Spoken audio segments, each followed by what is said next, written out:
নমস্কাৰ বন্ধুসকল জিটিভি আছামৰ এটা নতুন ভিডিঅ'ৰ মাজলৈ আপোনালোক সকলোকে স্বাগতম জনাইছোঁ। এই ভিডিঅ'টোত আমি ডিসকাস কৰিম আসাম সেক্ৰেটাৰিয়েটৰ জুনিয়ৰ এডমিনিষ্ট্ৰেটিভ এছিষ্টেণ্টৰ যি ৰিটেন এক্সাম হৈ গৈছিল 21 ফেব্ৰুৱাৰী 2021 তাৰিখে তাৰ যেটো সেকেন্ড ফেজটোত আহিব কম্পিউটাৰ প্ৰফিচিয়েন্সি টেষ্ট আৰু language skill test. Computer proficiency টেষ্টত কেনেকুৱা ধৰণৰ প্ৰশ্ন আহিছিল প্ৰিভিয়াস ইয়াৰত মানে 2017 চনত যি পৰীক্ষা অনুষ্ঠিত হৈ গৈছিল সেই প্ৰশ্নখন আমি এবাৰ ডিসকাস কৰিম।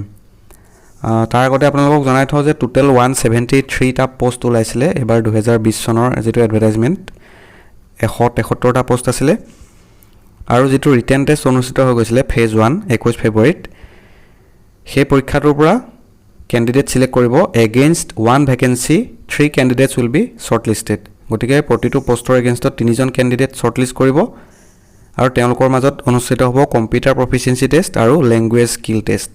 কম্পিউটাৰ থাকিব 50 মাৰ্কস আৰু যেটো ল্যাঙ্গুৱেজ স্কিল টেষ্ট তাত আহিব প্ৰেছি ৰাইটিংত আহিব 50 মাৰ্কস। গতিকে এই 100 মাৰ্কসটোৱে এটা ভাইটেল ৰোল প্লে কৰিব ফাইনেল সিলেকশন লিষ্টত।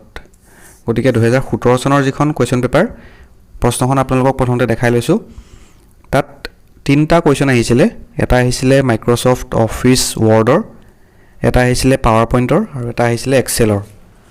প্ৰথম কোৱেশ্চনটো আমি চাই লওঁ। প্ৰথমতে প্ৰশ্নটো এবাৰ পঢ়ি দিছো। Write an application to the Joint Secretary SAD Govt of Assam Dispur Guwahati 781006 stating that you have reported for the pressy writing and computer proficiency test at the venue as applicable on the mentioned date and time. Also mention the list of the tentative documents you have carried for the purpose of document verification in bulleted format. This should be followed by a table as given below along with the field details of your educational qualification. গতিকে এখন table বনাব দিছে 10 10+2 graduation আৰু post গ্ৰেজুৱেচনৰ marks বিলাক ভৰাব দিছে, year of passing, percentage of marks, division class এইবিলাক details ভৰাব কৈছে আৰু কেইটামান তলত ইনষ্ট্ৰাকচন দিয়া আছে। ইনষ্ট্ৰাকচন কিটা আমি পিছত চাই লম। প্ৰথমতে এই প্ৰশ্নটো এটা মই স্কেলিটন বনাই থৈছো কোৱেশ্চন নম্বৰ 1 বুলি ইয়াত আপোনালোকে চাই লওক। মই ডাইৰেক্ট কম্পিউটাৰ স্ক্ৰিনত গৈছো, এটা স্কেলিটন বনাই থৈছো মানে আউটলাইন খিনি বনাই থৈছো, মই গোটেইখিনি কৰি দিয়া নাই। এপ্লিকেশনখন আপোনালোকক গোটেইখন লিখা নাই মই to the joint secretary SAD govt of Assam এইবিলাক ফৰমেট মিলাব লাগিব আপোনালোকে প্ৰথমতে টাইপ কৰাৰ পিছত প্ৰথমতে এইখিনি ফৰমেটিং বিলাক মিলাই ল'ব। ইয়াত টেব দিছো, এই দুটা লাইনত টেব দিছো। এটা ইনষ্ট্ৰাকচন দিছে date is to be given on the right hand top corner of the page. গতিকে পেজটোৰ টপ কৰ্নাৰ এটো হেডাৰ দিৰু আমি ডেটটো সাপোজ 25 এপ্ৰিলত আছিল, ডেটটো আমি দি দিম 25/4/2021। যদি 25 এপ্ৰিলত হয় ডেট বুলি আগত লিখি দিছো। ৰাইট হেণ্ড টপ কৰ্নাৰ বুলি কৈছে, গতিকে এটো আমি ৰাইট এলাইন কৰি দিম। ইয়াত গৈ দেখিছে ৰাইট এলাইন আৰু ক্লিক কৰি দিলে ৰাইট হেণ্ড সাইডে গুচি যাব। গতিকে হৈ গল ডেটটো যেতিয়া প্ৰিন্টিংত এটো ডাৰ্ক কালাৰত আহি যাব। গতিকে স্টাৰ্টিংটো হৈ গল to the joint secretary SAD govt of Assam. সাবজেক্টটো এটা ইনষ্ট্ৰাকচন দিছে, subject line should be centre line bold italics and underline. যদি সাবজেক্টটো সাপোজ কিবা কিবি লিখিলে আপোনালোকে সাবজেক্টটো এজ পাৰ কোৱেশ্চন আপোনালোকে সাবজেক্টটো লিখিব পাৰিব, কিন্তু এটা ইনষ্ট্ৰাকচন দিছে ফৰমেটিং কৰা এটা ইনষ্ট্ৰাকচন দিছে কি সেন্টাৰ লাইন কৰিব লাগিব, বোল্ড কৰিব লাগিব আৰু ইটালিক্স কৰিব লাগিব, লগতে আন্ডাৰলাইনও কৰিব লাগিব। গতিকে এই চাৰিটা কৰিব লাগিব সাবজেক্টটোত। নেক্সট আপোনালোকে যেটো মেইন এপ্লিকেশনখন লিখিব আৰু এখন টেবুল বনাব দিছে। টেবুলখন মই ইয়াত আগতীয়াকৈ ভৰাই থৈছো। আপোনালোকে টেবুল যদি ভৰাব নাজানে মই এবাৰ দেখাই দিছো। ইনসাৰ্টত গৈ টেবুল প্ৰশ্নটোত চাব কেটা কলম আছে আপোনালোকে চাই ল'ব। 6টা কলম আছে, 5টা ৰ আছে। গতিকে ইয়াত এনেকে ক্লিক কৰি দিলে 6x5 টেবুল কৰিলে এনেকুৱা ধৰণৰ এখন টেবুল ক্ৰিয়েট হ'ব আৰু এইখিনি আপোনালোকে ইয়াত লিখি দিব।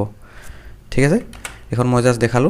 আৰু এই টেবুলখন এইবিলাক সেন্টাৰ এলাইন কৰি দিব, যিবিলাক মাজৰ ওৱৰ্ড আছিল ওৱৰ্ডিং বিলাক সেন্টাৰ এলাইন হৈ যাব, তেতিয়া দেখিবলৈ আপোনালোকৰ ভাল হ'ব। ফৰমেটিং বিলাক মিলাই ল'ব আৰু ইয়াত মাৰ্কস বিলাক ভৰাই দিব। ক্লাস 10ৰ আপুনি কোনখন স্কুলৰ পৰা পাস কৰিছিলে হেতু দিব, ইয়াৰ অফ পাছিং দিব, পাৰ্চেণ্টেজ অফ মাৰ্কছ ভৰাব, ইয়াত কোন ডিভিজন পাইছিলে সেইটো লিখিব আৰু তেনেকৈ 10+2 ভৰাব, গ্ৰেজুৱেশ্যনৰ ভৰাব আৰু পষ্ট গ্ৰেজুৱেশ্যনৰ ভৰাব ইফ এনি বুলি দিছে যদি পষ্ট গ্ৰেজুৱেশ্যন ডিগ্ৰীটো আছে। ঠিক আছে, আৰু লাষ্টত yours faithfully দি পেলাই আৰু এটা লাষ্টত ইনষ্ট্ৰাকশ্যন দিছে the entire application should be typed in 1 page and printed.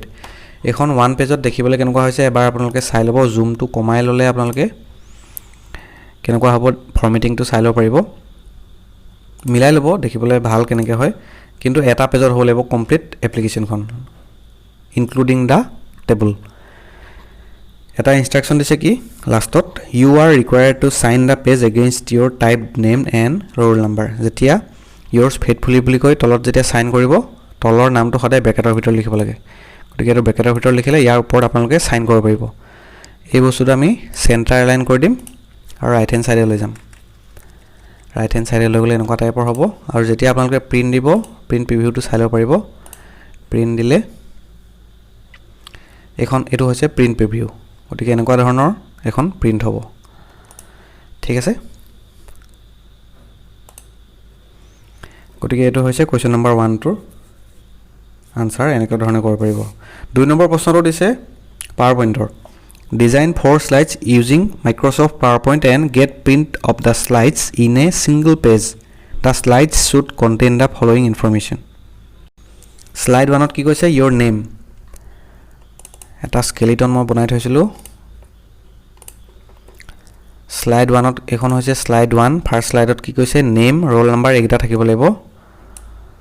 Centre line কৰি দিওঁ দেখিবলৈ ভাল হ'ব, চাইজটো বঢ়াই দিম যিহেতু এইটো শ্লাইডত অকল এইকেইটা ইনফৰ্মেশ্যনে থাকিব, 4টা information name roll number date of computer test আৰু কম্পিউটাৰ টেষ্ট চেণ্টাৰ। কিন্তু ইয়াতে ইনষ্ট্ৰাকশ্যন আছে your name should be bold, নামটো থাকিব লাগিব বল্ডত। নেক্সট দিছে roll number should be bold, sorry not italics, bold কৰি দিলোঁ। Date of computer test and computer test centre there should be in italics, এইটো হৈ যাব italics, computer test centre italics. ঠিক আছে, ফাৰ্ষ্ট শ্লাইডৰ কামটো হৈ গৈছে। All details should be centre aligned, centre এলাইনটো আগতীয়াকৈ কৰিয়ে লৈছিলোঁ। শ্লাইড 2লৈ যাওঁ, list of the tentative documents you have carried for the purpose of document verification in bulleted format. গতিকে লিষ্ট অফ ডকুমেণ্টছ কেৰিড চাইজটো অলপ বঢ়াই দিছোঁ। এইকেইটা হৈছে ডকুমেণ্টবিলাকৰ লিষ্ট, এইকেইটা বুলেটেড ফৰ্মেটত কৈছে। বুলেট ফৰ্মেটত গৈ আপোনালোকে এনেকুৱা ধৰণৰ বুলেট দিব পাৰিব, এনেকুৱা ধৰণৰ দিব পাৰিব, গতিকে এইটো বুলেট দি দিছোঁ। List of documents carried PRC, HSLC admit card, HSLC certificate, HS certificate, graduation certificate, graduation marksheet, computer proficiency certificate. গতিকে এইকেইটা ডকুমেণ্টছ কেৰি কৰিছোঁ বুলি ছেকেণ্ড শ্লাইডটো কমপ্লিট হৈ গৈছে। আৰু কিবা ইনফৰ্মেশ্যন দিছে নি চাই লওক, you may copy paste the least from your work file. 1 number প্ৰশ্নৰ যিখিনি ডকুমেণ্টছ আছিলে তাৰ পৰা কপি পেষ্টটো কৰিব পাৰিব বুলি কৈছে, একো প্ৰব্লেম নাই। শ্লাইড 3 দিছে educational details only percentage of marks from HSLC onwards, use numbering for each qualification. এইকেইটা হৈছে এডুকেশ্যনেল কোৱালিফিকেশ্যন মানে অকল পাৰ্চেণ্টেজটো ভৰাব কৈছে। আৰু এইকেইটা কিহত দিব কৈছে নাম্বাৰ ফৰ্মেট দিব কৈছে, গতিকে এইকেইটা নাম্বাৰিং দি দিছোঁ আমি, হৈ গৈছে। শ্লাইড 3 কামটো হৈ গৈছে। এডুকেশ্যনেল ডিটেইলছ HSLC মাৰ্কছ দিছোঁ, পাৰ্চেণ্টেজ HSৰ দিছোঁ, BSc দিছোঁ, MSc দিছোঁ আৰু কম্পিউটাৰ এপ্লিকেশ্যন ডিপ্ল'মাৰ পাৰ্চেণ্টেজটো ভৰাই দিছোঁ। এইকেইটা হৈছে এডুকেশ্যনেল ডিটেইলছ। নেক্সট 4th শ্লাইডত কি দিছে details of computer training you have undergone and your knowledge of working in MS office. শ্বৰ্টকৈ আপোনালোকে লিখিব কি আপোনালোকৰ কোৱালিফিকেশ্যন আছে আৰু MS ৱৰ্ডত MS অফিচত কাম কৰা আপোনালোকৰ কি এক্সপিৰিয়েঞ্চ আছে বা কি আপোনালোকৰ কোৱালিটি আছে MS অফিচৰ, সেইটো আপোনালোকক লিখিব দিছে। কম্পিউটাৰ ট্ৰেইনিং কোৰ্চ নেম দিছোঁ, diploma in computer application, proficiency in ক'ত প্ৰফিচিয়েঞ্চি আছে এইকেইটা দি দিছোঁ। ইয়াত একো বুলেট ফৰ্মেট দিব লাগিব বা নাম্বাৰিং দিব লাগিব একো কোৱা নাই, গতিকে বুলেট দি দিছোঁ। Proficiency in MS office, MS DOS, internet, tally, HTML। যদি আপোনালোকৰ আৰু কিবা আছে এনেকৈ ভৰাই দিব, মই জাষ্ট আপোনালোকক দেখাইছোঁ কেনেকুৱা ধৰণে কৰিব। Knowledge of working in MS office এইটো ভৰাব কৈছে। আপোনালোকৰ কি স্কিল আছে PowerPoint বনাওঁতে আপোনালোকে এটা কথা মনত ৰাখিব যে পেৰাগ্ৰাফ ওয়াইজ নিলিখিব বস্তুবিলাক পইণ্ট ওয়াইজ কৰিব প্ৰেজেন্টেশনটো দেখাত অলপ ভাল হয় এনেকুৱা ধৰণে বুলেট ফৰ্মেটত লিখি দিছো good command in MS office typing speed average 40 words per minute having experience of maintaining MS Excel dataset যদি এনেকুৱা ধৰণৰ কিবা এনেকুৱা এক্সপেৰিয়েন্স আছে হেতু আপোনালোকে ভৰাই দিব পাৰিব বা কিবা আপোনাৰ টাইপিং স্পীড বা এনেকুৱা ধৰণৰ MS PowerPoint বনোৱাৰ প্ৰেজেন্টেশন বনোৱাৰ আপোনালোকে কিবা স্পেশাল স্কিল বা এনেকুৱা ধৰণৰ এক্সপেৰিয়েন্স আছে ইয়াত ভৰাই দিব পাৰিব Next, এটা final যিটো instruction দিছে you are required to put your signature at the bottom of the page after getting print. আৰু এটা কৈছে প্ৰথমতে আপোনালোকক দিছিলে in a single page print দিব কৈছে in a single page চাৰিখন স্লাইড আছে চাৰিখন স্লাইড এটা পেজত প্ৰিন্ট দিব কৈছে গতিকে প্ৰিন্টিংত গৈ পেলাই আপোনালোকে অপচনটো ক'ত আছে দেখুৱাই দিছো মই প্ৰিন্টত গৈ ইয়াত দেখিব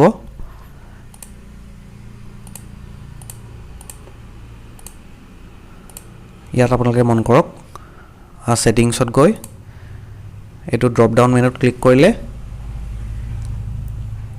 কেইটামান অপচন দেখিব 4 slides horizontal ইয়াত ক্লিক কৰিব এনেকুৱা ধৰণে চাৰিখন স্লাইড এটা পেজত আহি যাব আৰু যেতিয়া প্ৰিন্ট আউট হৈ যাব প্ৰিন্ট আউট হোৱাৰ পিছত ইয়াত আপোনালোকে সিগনেচাৰ কৰিলে আপোনালোকৰ এটো কোৱেশ্চন নম্বৰ 2 টো কমপ্লিট হৈ যাব গতিকে এটো হৈ গৈছে question number 2 next question number 3 টোলে মন কৰক Prepare the following salary statement using Microsoft Excel based on the initial data provided. You are required to complete the statement in all respects using various Excel formulas and techniques as applicable. Further, you are requested to put your name and roll number against the statement prepared by space and sign the page after taking printout. Eta skeleton banai thaisu moi direct apnalok tale লৈ গৈছো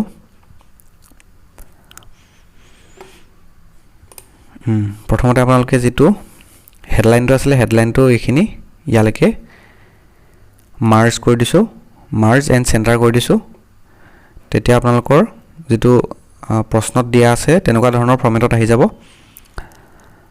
আৰু প্ৰথম কথাটো হৈছে সাইজটো আপোনালোকে মিলাই ল'ব সাইজটো A4 সাইজত যদি প্ৰিন্ট কৰিব দিয়ে তেতিয়া A4 কৰি ল'ব আৰু এটা ওৰিয়েন্টেশনৰ এটা ইনস্ট্ৰাকচন তলত দিয়া আছে the page setup should be landscape orientation ওৰিয়েন্টেশনত গৈ ল্যান্ডস্কেপ ক্লিক কৰিব তেতিয়া আপোনালোকে এটা বৰ্ডাৰ দেখা পাব বৰ্ডাৰটো ইয়ালৈকে আছে এইটো বৰ্ডাৰ এটো হৈছে A4 সাইজ পেপাৰৰ বৰ্ডাৰটো আৰু তলত এটো বৰ্ডাৰ গতিকে এখিনি আপোনালোকে ঘৰবিলাক এনেকৈ বহাই দিব পাৰিব কোনটোত বেছি প্ৰয়োজন হয় এনেকৈ মিলাই ল'ব মেডিকেল এলাউন্স ডাবল ক্লিক কৰিলে এনেকৈ মিলি যাব টোটাল এমাউন্ট লাষ্ট যেটো লাইন আছিল টোটাল এমাউন্ট এটো মাৰ্জ কৰি দিছো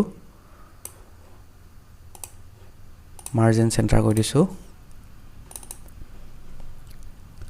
বেসিক পেটো দিয়া আছে আৰু গুটেই বস্তুখিনি সেন্টাৰ এলাইন কৰি দিম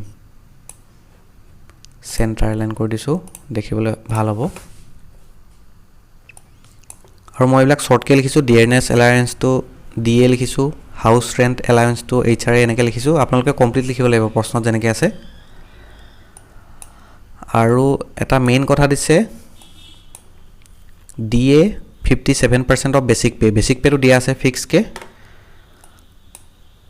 aru hetu ami calculate koribo lebo calculate kenai koribo lebo calculator diba tenoka dhornor eku calculation korile nohobo excel formula use koribo lebo instruction dia ase formulas and techniques use koribo lebo gotike apnaloke 18800 tar 57% to kenai lebo equal sign dibo যিকোনো Excel ফৰ্মুলাত প্ৰথমতে equal sign আহে হেতু আপোনালোকে নিশ্চয় জানে 57% of কৈছে of জাগাত star মানে ইনটু আহিব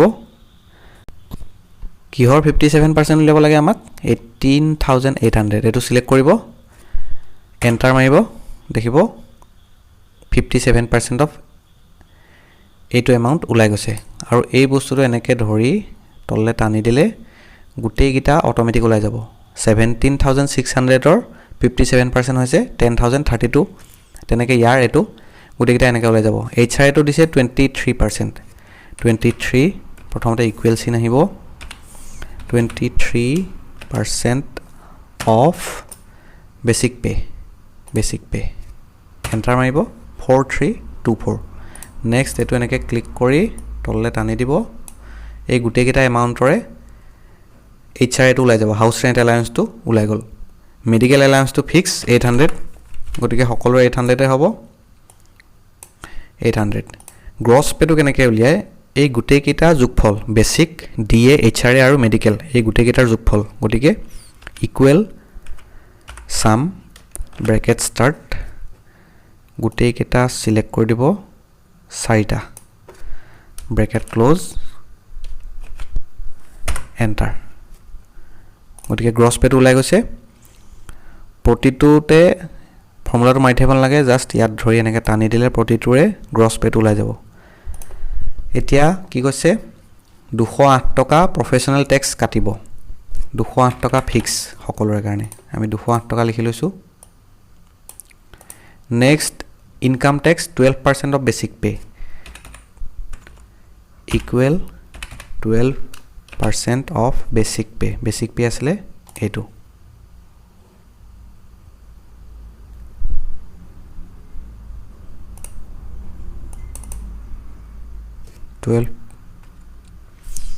12% of basic pay enter 2256 গুটে কেটাৰে আহি যাব এনেকৈ তললে টান দিলে আৰু নেট পে টো কেনেকৈ উলিয়ায় যেটো গ্ৰস পে আছে গ্ৰস পেৰ পৰা এই ডিডাকশন কিটা মাইনাস হৈ যাব 208 টকা আৰু 2256 টকাটো ইয়াৰ পৰা মাইনাস হৈ যাব গতিকে আমি কেনেকৈ উলিয়াম ইকুৱেল যেটো গ্ৰস পে আছে এটো কি হয় G3 ঠিক আছে সিলেক্ট হৈ গল দেখিছে মাইনাস এটো কি হয় H3 minus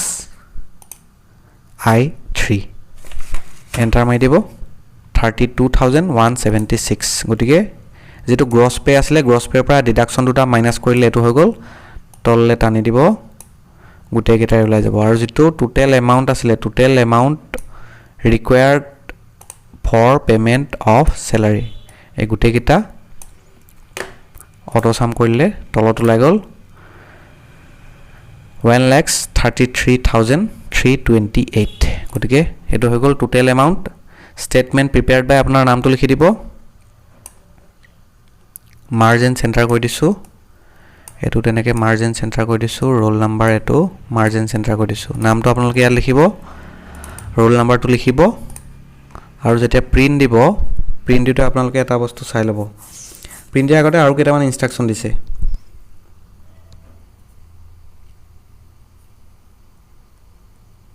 The grid lines should be bordered গটিকে border দিব লাগিব grid lines should be bordered এটুত গৈ all border ক্লিক কৰি দিব এনেকুৱা ধৰণৰ এখন ধুনিয়া টেবুল ওলাই যাব প্ৰিন্ট দিয়াৰ আগতে আপোনালোকে প্ৰিভিউটো চাই লব গটিকে প্ৰিভিউটো হৈছে এটো গটিকে আপোনালোকে এই সাইজ কিটা যিকিটা ৰ আছে ৰৰ সাইজ কিটা অলপ বঢ়াই দিব পাৰিব দেখিবলৈ অলপ ভাল হ'ব গটিকে এইকিটা সিলেক্ট কৰিব সিলেক্ট কৰি এনেকৈ টানিলে দেখিব অকমান বহল হৈ গৈছে এটো ৰ ক্লিক কৰিব বহল কৰি দিছো অলপ ঠিক আছে এতিয়া আমি চাই লওঁ প্ৰিন্ট দিয়াৰ আগতে মাছ বেটাৰ গতিকে এখন আপোনালোকে প্ৰিন্ট দিব পাৰে